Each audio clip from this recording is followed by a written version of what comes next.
Nous allons passer à la présentation suivante avec la mise en place de l'activité de chirurgie cardiaque infantile au CHU de Lille. Donc avec le projet Kids Earth. Alors je suis désolée pour mon accent anglais qui est très mauvais. Et donc en fait on va donner la parole à Madame Huige, j'espère que je ne n'abuse pas votre nom, et Madame Lecourt. Merci beaucoup. Oui. Bonjour, merci beaucoup. Donc, on se présente. Donc, Annick Huige, je suis cadre supérieur de santé sur la clinique de médecine néonatale à l'hôpital Jeanne de Flandre. Et donc, ma collègue Audrey Lecourt, qui est cadre supérieur de santé sur le pôle enfant. Donc, on va vous présenter l'accompagnement de projet. On avait envoyé le diaporama. Est-ce que vous l'avez bien en partage? Ça y est, il est à l'écran.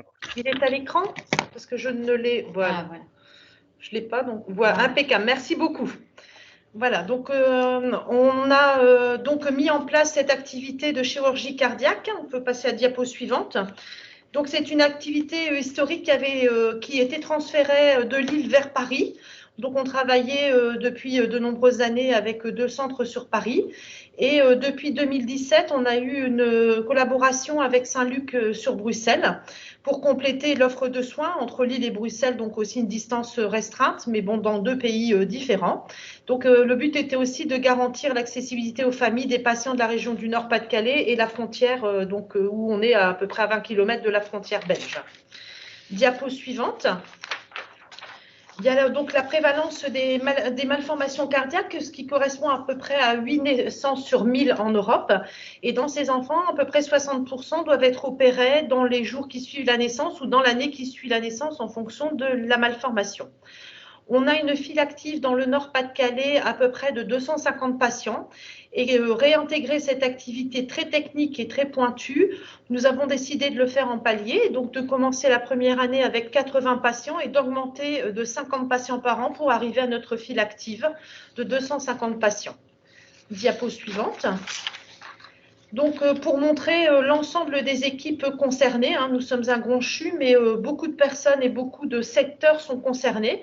Donc, pour ceux qui sont déjà venus sur l'île, donc Jeanne de Flandre, c'est un hôpital mère-enfant, hein, donc bébé et enfant, mais donc les naissances peuvent se faire sur Jeanne de Flandre.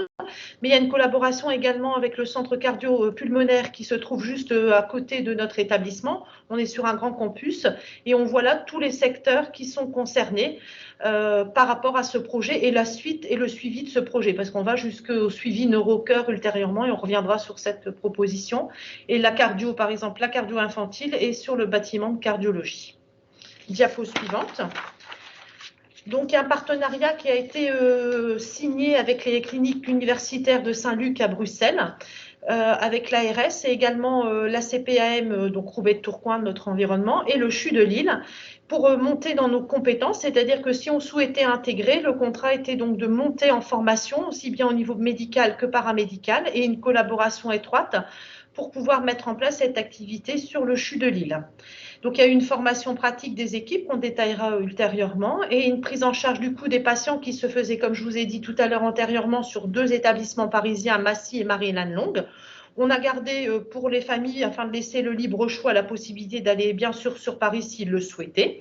Mais il y a également une dérogation de financement si les familles souhaitent aller sur Bruxelles, qui est un peu plus proche pour nous, avec une chirurgie et un post-opératoire immédiat à Saint-Luc. Et nous récupérons les enfants en post-opératoire secondaire sur le CHU de Lille, en fonction de leur âge, en réanimation néonatale ou en réanimation pédiatrique. Et donc, il y a un travail qui a été fait avec un dépôt de dossier intègre commun. Voilà. Diapo suivante. Pour réaliser cette nouvelle activité, c'est un plan de formation. Là, on parler.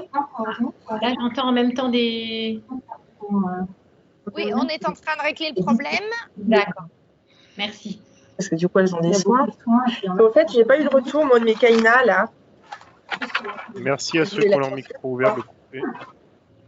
Normalement, c'est sûr qu'il y en a un du camp. Oui, Luna. Voilà. Super, merci. Donc, pour ce plan de formation qui a été d'un accompagnement médical et paramédical, 28 médecins se sont formés aux cliniques universitaires de Saint-Luc, donc à Bruxelles. Donc, les chirurgiens cardiaques sont partis depuis avril 2018, les réanimateurs depuis janvier 2019 et les médecins anesthésistes réanimateurs depuis janvier 2019 également. À côté de ça, on a formé 51 professionnels paramédicaux, donc aussi bien aux cliniques universitaires de Saint-Luc, mais également à l'Institut Cœur-Poumon du CHU de Lille et au CHU de Nantes. Donc, les puéricultrices sont allées à Saint-Luc depuis janvier 2019. Les IBOD sont allés au bloc de chirurgie cardiovasculaire du CHU de Lille et les IBOD également du bloc enfant sont allés à Saint-Luc. Les IAD sont allés exclusivement au CHU de Lille au CHU de Nantes depuis novembre 2019 et les cardioperfusionnistes également aux cliniques universitaires de Saint-Luc depuis novembre 2019. La diapositive suivante, s'il vous plaît. Alors, concernant ce plan de formation, il s'accompagne en 2 onglets, donc la formation théorique et la formation pratique.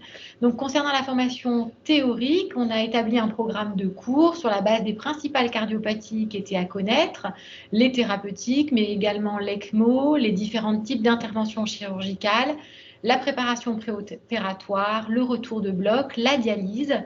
Ces formations étaient animées par les cardiopédiatres, chirurgiens cardiaques et réanimateurs anesthésistes, et plusieurs dates ont été proposées aux équipes soignantes. Concernant la formation pratique, il s'agissait donc d'une immersion dans le secteur de réanimation pédiatrique au bloc à Bruxelles ou au bloc de l'hôpital de Nantes. Donc, par exemple, on a formé 27 puéricultrices qui sont parties 4 fois une semaine à Bruxelles. Les IBOD, elles étaient 5 et elles sont parties 2 à 3 jours à Bruxelles également. Et les IAD également au nombre de 5 sont parties une semaine à Nantes.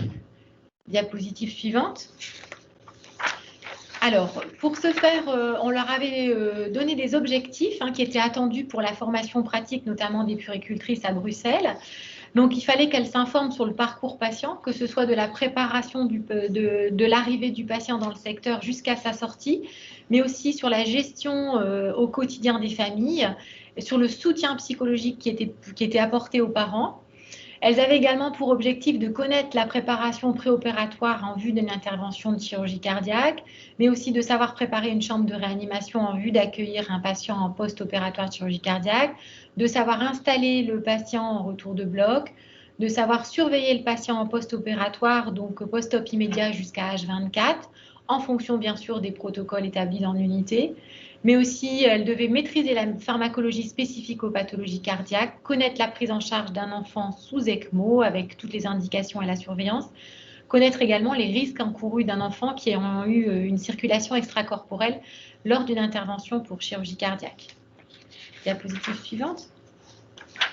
Donc là, vous avez vu l'impact au niveau de la formation nécessaire pour mettre en place ce projet.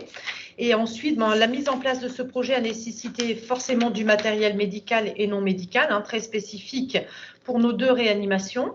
Une écriture également de protocoles communs et puis spécifiques, c'est-à-dire qu'on a souhaité faire des choses en commun pour avoir les pathologies, voilà, garder ce temps, les 2 réas ensemble, parce qu'on a 2 réas distinctifs dans notre établissement, mais aussi garder des protocoles spécifiques. L'approche du bébé n'est pas tout à fait la même qu'on pourrait imaginer pour l'enfant le plus grand. Donc, on a choisi de faire de cette façon-là pour des protocoles. Ensuite, il y a eu également un renfort pour nos 2 réanimations au niveau de l'équipe médicale et paramédicale, et un impact forcément sur l'architecture au niveau du bloc de pédiatrie, où il y a eu 2 salles qui ont été transformées en salle ISO 5, que vous voyez en bas à droite. Il y a eu également des travaux sur la réanimation pédiatrique avec une augmentation de capacitaire de 2 lits, donc un passage de 14 à 16 lits en réanimation pédiatrique.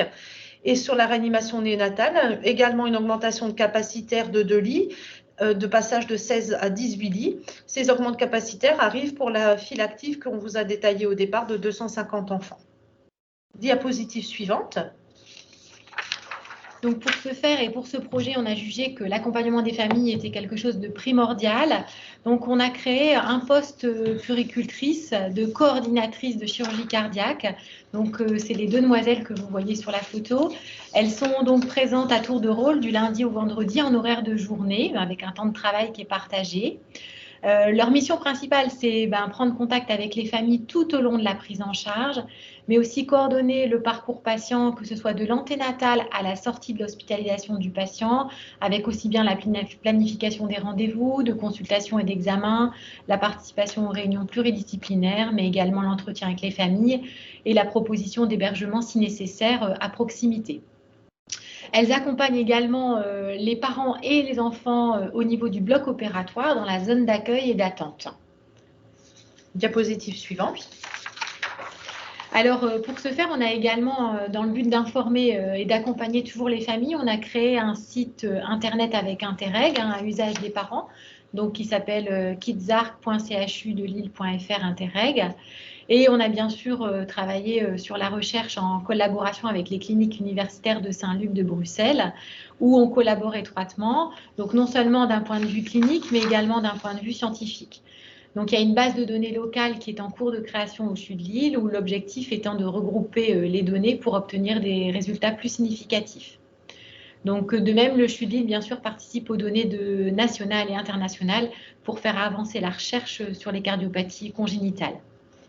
Diapositive suivante.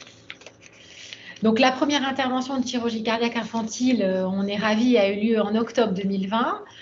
Comme le disait ma collègue, on prévoit une montée en charge progressive qui a malheureusement été freinée, comme pour tout le monde, par la Covid et puis également par les effectifs médicaux. Mais à ce jour, on a réalisé 25 interventions, donc à fin avril 2021, pour des enfants plus grands. Et notre objectif est, en fin d'année 2021, de pouvoir prendre en charge des enfants plus petits, en poids, mais aussi en âge. Diapo suivant. Voilà. Merci de votre attention et on est à votre disposition pour les questions. Très bien, merci pour cette intervention très intéressante, la mise en place de ce service de cardiologie. Est-ce que nous avons des questions? Pour l'instant, non. Des applaudissements, mais pas de questions. Merci.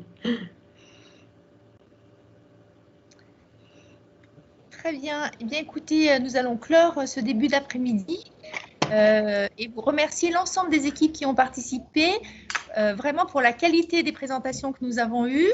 Nous respectons le temps et du coup, c'est vrai que pour ma part, j'aurais voulu poser plus de questions aux professionnels et je trouve vraiment que toutes ces présentations sont vraiment un gage de l'engagement de nos professionnels et de l'ensemble des acteurs de la santé à améliorer constamment la qualité des prises en charge et vous œuvrez dans ce sens au quotidien et vraiment je vous remercie de tout le travail effectué. Merci beaucoup pour ces présentations. Merci à tous. Au revoir.